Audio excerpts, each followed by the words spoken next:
దేవుని నామ స్తోత్రములండి. ఈనాటి అంశము యెరూషలేమంత సౌందర్యవంతురాలు. పరమగీతము 6వ అధ్యాయం 4వ వచనము. నా సఖి నీవు తిర్సా పట్టణమంత సుందరమైనదానవు, యెరూషలేమంత సౌందర్యవంతురాలవు. 4వ వచనంలో ప్రభువు తన సంఘముతో మాట్లాడుతూ సఖి అన్నట్లు స్నేహితురాల అని సంబోధిస్తున్నాడు.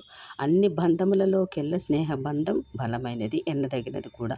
అంత ఎక్కువగా ప్రేమి అయిన దేవుడు తన సంఘమును ప్రేమతో సుందరమైన దానవు, సౌందర్యవంతురాలవు అని మెచ్చుకుంటున్నాడు. సఖి అనగా స్నేహితురాలని అర్థం కదా. తాను స్వరక్తమిచ్చి సంఘమును సఖి అని సంబోధించి తిర్సా పట్టణమంతా సుందరమైన దానవు, యెరూషలేమంతా సౌందర్యవంతురాలు అని సంఘమును మెచ్చుకుంటున్నాడు. ఈ సందర్భముగా సంఘము యొక్క ఆధ్యాత్మిక సౌందర్యమును గూర్చి మరొక ఆరోగ్యకరమైన చర్చ చేపట్టవలసిన వారమై ఉన్నాము. సంఘం అనగా నీవు నేను మనమంతా కలిస్తేనే సంఘం. ఏ డినామినేషన్ అని కాదు. అందరము ఒకే వాక్యము చదువుచున్నాము, దేవుడి ఒక్కడినే ప్రార్థన చేస్తున్నాము. సంఘం అంటే కట్టబడినది కాదు. సంఘం అంటే ఒక సంస్థ. సంఘం అంటే యేసుక్రీస్తు రక్తంతో కొనబడి, వాక్యముతో కడగబడి, ఆత్మచేత ముద్రింపబడి, ఆయన రాకడ కొరకు ఎదురు చూస్తూ భక్తులందరి సమూహ సమ్మేళనమే సంఘం అంటారు. వ్యక్తిగతముగా సంఘం అని ప్రస్తావిస్తే ప్రభువును నమ్మిన ప్రతి వ్యక్తికి వ్యక్తిగత పిలుపు చెందుతుంది. సామూహికముగా ప్రపంచంలో ఉన్న ప్రభు బిడ్డలందరికీ ఆ మాట వర్తిస్తుంది. కనుక సంఘం అంటే మనమే, నేనే అనే భావన మనకు ఎల్లప్పుడూ ఉండాలి. అందుచేత సంఘమును ఈ విధముగా వర్ణిస్తున్నాడు, మెచ్చుకుంటున్నాడు కదా. నీవు చాలా అందముగా ఉన్నావని. ఈ తిర్సా పట్టణం అనేది ఇశ్రాయేలు రాజ్యములో ఉత్తర భాగమున ఉన్నటువంటి ఒక చిన్న రాజ్యం, లేదా మొదటి రాజధానిగా తిర్సా పట్టణము రాజ్యపరిపాలన చేసినట్లుగా యెహోషువ గ్రంథంలో మనకి కనిపిస్తుంది. ఈ తిర్సా పట్టణం యొక్క సహజమైన సౌందర్యమును, యెరూషలేము యొక్క సహజమైన సౌందర్యమును పరిశీలనగా గమనిస్తే ఎవరైనా, ముఖ్యంగా పర్యాటకులు ముగ్ధులైపోతుంటారు. యెరూషలేము పట్టణంలో వారు అతిశయముగా చెప్పే ఒక మాట, చూడడానికి వచ్చిన ప్రతి పర్యాటకులు ఏ దేశస్థులైనా ఎవరైనా చూసి వెళ్ళిపోతున్నప్పుడు ఇక వెళ్ళిపోతున్నామన్నది అర్థముతో ధ్వనించే పదము బాయ్ బాయ్ అని చెప్పలేరు. అక్కడ సుందర దృశ్యములు చూసి సీ యూ అగైన్ అంటారు. అనిపించి మరలా వెళుతూ ఉంటారు కూడా ఖచ్చితంగా అని వారు చాలా అతిశయంగా చెప్పుకుంటారు. ఎందుకు యెరూషలేము అంత అందముగా ఉంటుందా అంటే ఉంటుందనే చెప్పాలి. ఆధ్యాత్మిక సుందర దృశ్యాలు, ఎన్నో ఆధ్యాత్మికమైన కట్టడాలు, ఆధ్యాత్మిక చారిత్రకమైన కట్టడములు, వాటి వివరణ పరిశుద్ధ గ్రంథం చూసినట్లే ఉంటుంది, చదివినట్లే ఉంటుంది. ఇది కొన్ని స్థలములలో లక్షల ఖర్చు పెట్టి వచ్చాము, అయినా చాలా సంతోషించాం అనుకుంటారు. మరికొన్ని స్థలములలో అసలు ఎందుకు వచ్చాము, అసలు ఇక్కడ నుండి మరలా మా దేశంలోకి వెళ్ళగలమా, కుటుంబములను కలుసుకొనగలమా అనిపిస్తుంది. ఈ భయాందోళనను పరిస్థితి చూస్తే కాస్తంత విచారమే. అందరికీ ఇష్టమైనది సియోను కొండ. గైడ్ ముందే చెప్పారు అక్కడకు వెళ్ళవద్దని, హెచ్చరిక ఇచ్చారు. అయినా చూడాలని వెళుతూ ఉండగా వెళ్ళవద్దు, వెళితే తిరిగి రాలేరని, అయినా ఇంత దూరం వచ్చిన తర్వాత చూడకుండా, అది కూడా సియోను కొండ మరి ప్రత్యేకమైన కొండ కదా అని వెళుతుండగా మీ అదృష్టం, బెస్ట్ ఆఫ్ లక్ అని అన్నారు కూడా చాలామంది. అతిపెద్ద రణరంగ భేరి మ్రోగుతుంది అక్కడ, వినండి అన్నారు. ఆయన ధైర్యం చేసి సియోను కొండ మేడగదికి దగ్గరలో ఆ నగరమునకు ఉత్తర భాగమున ఎగసిపడుతున్నాయి మంటలు, దట్టమైన పొగలు. అర్థమైంది. యెరూషలేము అంత సౌందర్యరాలు అన్న వాక్యం గుర్తుకు వచ్చి ప్రార్థించాను. దేవా, ఈ దేశము నా దేశము, ఈ ప్రజలను రక్షించుమని దేవుడు తన ప్రజలను యెరూషలేముతో పోల్చాడు.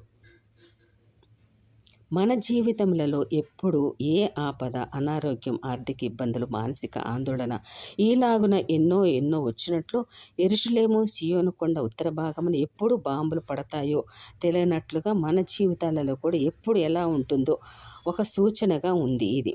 ఇదే యెరూషలేము అనే మానవుల సౌందర్యం. సియోను నా నివాస స్థలము, నేను కోరుకున్న స్థలము అని దేవుని స్థలం యొక్క సుందర దృశ్యాలు ఇప్పటి పరిస్థితి కూడా మరీ దారుణముగా ఉందిగా.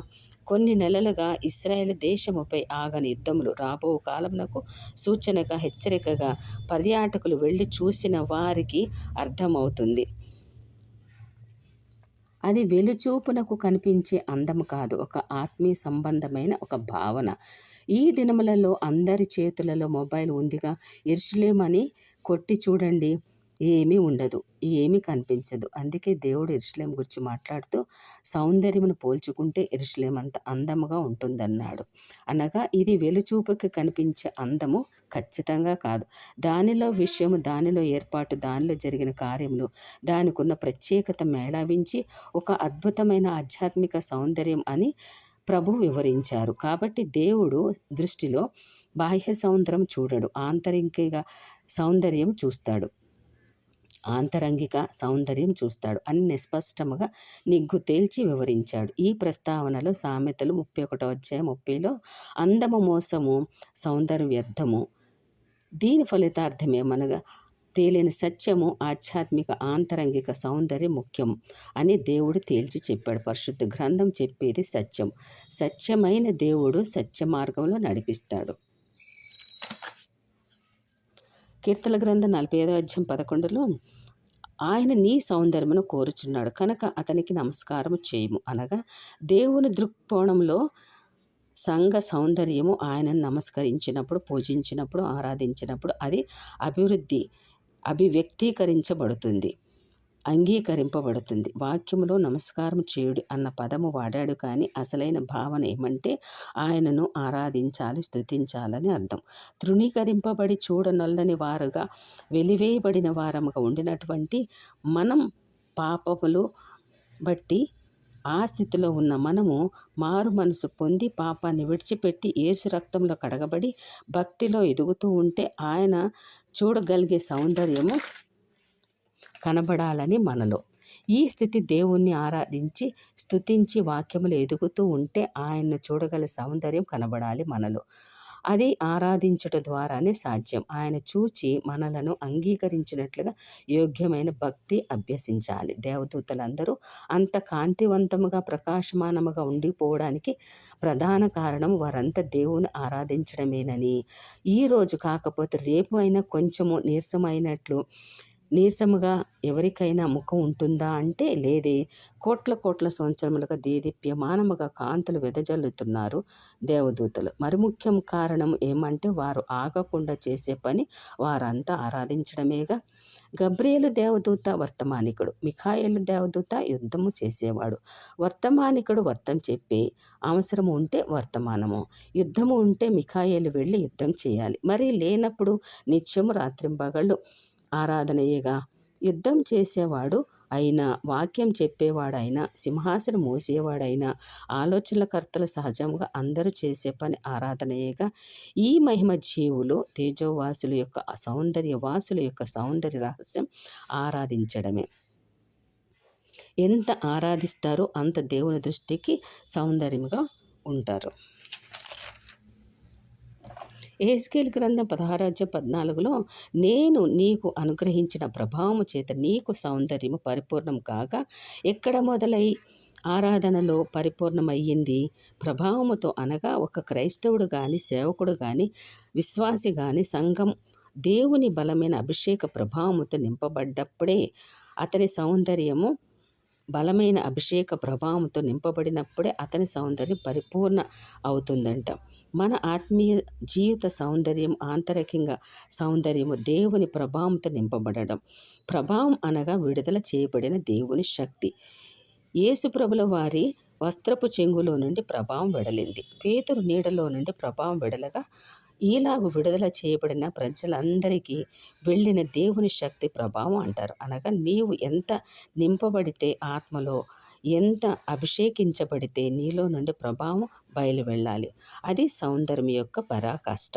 నేను నీకు అనుగ్రహింపబడిన ప్రభావం చేత నీ సౌందర్యం పరిపూర్ణం కాగా ఆత్మ చేత అభిషేకము కలుగును. ప్రభావం నీలో నుండి విడుదల అయ్యే స్థాయిలో బ్రతికితేనే వంకరతనం లేని తిన్నని స్థితి తర్వాత ఆయన ప్రభావం నింపబడడం ద్వారా ప్రభువు కోరుకున్న ప్రభావం. దేవుడే సంఘ సౌందర్యమును మెచ్చుకున్నాడు.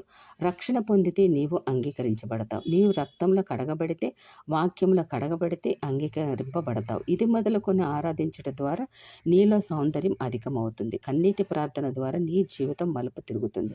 నిష్కళంక జీవితం సువార్త ప్రకటించే ప్రయత్నం నీలో ప్రారంభమవుతుంది. ఏ వంకరతనం లేని తిన్నని స్థితి తర్వాత ఆయన ప్రభావం నింపబడము ప్రభువు కోరుతున్న సౌందర్యం. ఈ రాజు నీ ప్రభు అంటూ నీ సౌందర్యమును కోరుచున్నాడు. ఆంతరిక సౌందర్యము ద్వారా నీలో మార్పు రావాలి. అది దేవుడు చూడాలి. ఆరాధించడానికి ఆశతో తీర్మానం చేసుకోవాలి. ఏ సందర్భంలోనైనా ఎక్కడైనా ఆరాధించడానికి సిగ్గుపడను, వెనుకాడను తీర్మానంతో నశించిపోతున్న ఆత్మల రక్షణ కోసం కన్నీటి ప్రార్థన చేస్తానన్న తీర్మానం లాంటి అనుభవంలోనికి రాగలిగితే ప్రభు దృష్టికి మనము సౌందర్యముగా ఉండగలము. అట్టి కృప దేవుడు మనందరికీ అనుగ్రహించును గాక. ఆమేన్.